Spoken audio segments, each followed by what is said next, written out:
عاصم منیر او ټرمپ د لیدنې پټ جزئیات. پاکستان د ایران پر ضد حملې لپاره امریکا ته هډې ورکوي.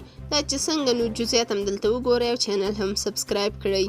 ټي ټي پي څلور پاکستاني پوځیان وژلي. یو شمېر سیمهییزې سرچینې وایي د پښتونخوا د لکي مروت ولسوالۍ په پیروالا سیمه کې د پاکستاني عسکرو پر موټر د بمي چاودنې له امله 6 عسکرو ته مرګ ژوبله اوښتې ده. د برید پړه ټي ټي پي وسلوالې ډلې په غاړه اخیستی او وایي 4 پوځیان وژلي او 2 نور یې ټپیان کړي دي. تر اوسه پاکستاني چارواکو په دې اړه څه نه دي ویلي. بلخوا پاکستان ښایي د امریکا لپاره 2 پوځي اډې د ایران پر ممکنه برید کې د استفادې لپاره په کرایه ورکړي. خراسان اردو د مهمو سرچینو له قوله راپور ورکړی چې د امریکا مشر ډونالډ ټرمپ او د پاکستان د پوځ مشر جنرال عاصم منیر ترمنځ 2 لوړپوړو خبرو اترو یوه ناسته شوې ده. دا لومړی ځل دی چې د امریکا یو ولسمشر په سپینه ماڼۍ کې د پاکستان د پوځ د مشر کوربتوب په داسې حال کې کوي چې له نوموړي سره لوړپوړي ملکي چارواکي مل نه دي.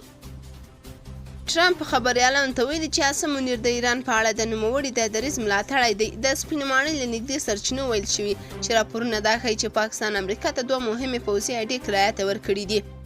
څو د ایران پر ضد احتمالي برید کې 3 ګټه واخیستل شي او هغه مهال مخې ته راغلی کله چې راپورونه وایي جنرال عاصم منیر او ټرمپ د سپینې ماڼۍ دننه سره ولیدل او د دغو اډو د استعمال په اړه خبرې وکړې. ځینې ایراني سرچینو هم ورته ډول راپورونه خپاره کړي چې په سیمه کې د اندېښنو کچه لا زیاته کړې ده. کارپوهان دا یوه مهمه جیوپولیټیکي بدلون بولي ځکه چې دا ښیي چې پاکستان د امریکا له پوځي پالیسیو سره لا ډېر نږدې کیږي او په سیمه کې د واشنګټن دریځ ته پیاوړتیا ورکولی شي. دا خبره هم د یادونې وړ ده چې امریکا له افغانستان سره جګړې پیل هم د پاکستان له پوځي اډو څخه کړی و او اوس داسې ښکاري چې دا سناریو به د ایران پر ضد یو ځل بیا تکرار شي. ایراني سرچینو ویلي که پاکستان داسې اقدام وکړي نو د ایران سخت غبرګون سره به مخ شي. تاسو په دې اړه څه نظر لرئ؟ کمنټ کې شریک او چینل هم سبسکرایب کړئ.